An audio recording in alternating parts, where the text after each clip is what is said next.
Pulivendula ZPTC ఎన్నికల్లో ప్రజలందరూ YS Jagan వెంటే ఉన్నారని చెప్పడానికి సిద్ధంగా ఉన్నారని వైఎస్ఆర్సీపీ నాయకులు రవీంద్రనాథ్ రెడ్డి చెప్పుకొచ్చారు.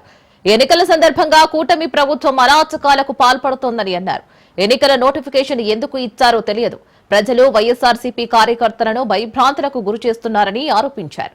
కూటమి ప్రభుత్వం వచ్చాక పంటలు కూడా పండడం లేదని, సూపర్ 6 దొంగ హామీలతో కూటమి ప్రభుత్వం ప్రజలను మోసం చేసిందని కూడా మండిపడ్డారు.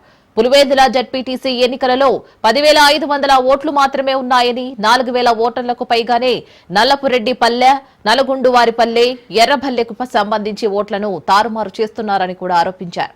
కూటమి అరాచక పాలనపై కోర్టును ఆశ్రయిస్తామని కూడా అన్నారు. ఆశపడి ఓట్లు వేయడం జరిగింది.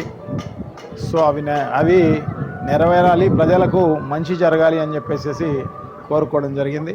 2029లో రాబోయే ఎలక్షన్స్లో వైఎస్ఆర్ కాంగ్రెస్ పార్టీ అధికారంలోకి రావాలని, జగన్మోహన్ రెడ్డి గారి మళ్ళీ ముఖ్యమంత్రి కావాలని, సో ప్రజలందరికీ కూడా మంచి జరగాలి అని చెప్పేసి కోరుకున్నాం. పులివెందుల జెడ్పీటీసీ ఎలక్షన్స్లో ప్రజలు పులివెందులే కాదు ఒంటిమిట్ట జెడ్పీటీసీ ఎలక్షన్ కూడా జరుగుతుంది. సో ఈ జెడ్పీటీసీ ఎలక్షన్స్లో అంతా కూడా ప్రజలందరూ కూడా పెద్ద ఎత్తున సానుకూలంగా స్పందించే కార్యక్రమం చేస్తున్నారు. ప్రజలందరూ కూడా జగన్మోహన్ రెడ్డి గారికి వెంట ఉన్నాము అని చెప్పడానికి వాళ్ళందరూ కూడా రెడీగా ఉన్నారు. 12వ తారీఖు ఎప్పుడు అని చూస్తున్నారు. 12వ తారీఖు తప్పకుండా పెద్ద ఎత్తున వైఎస్ఆర్ కాంగ్రెస్ పార్టీని గెలిపించే కార్యక్రమం చేస్తారు.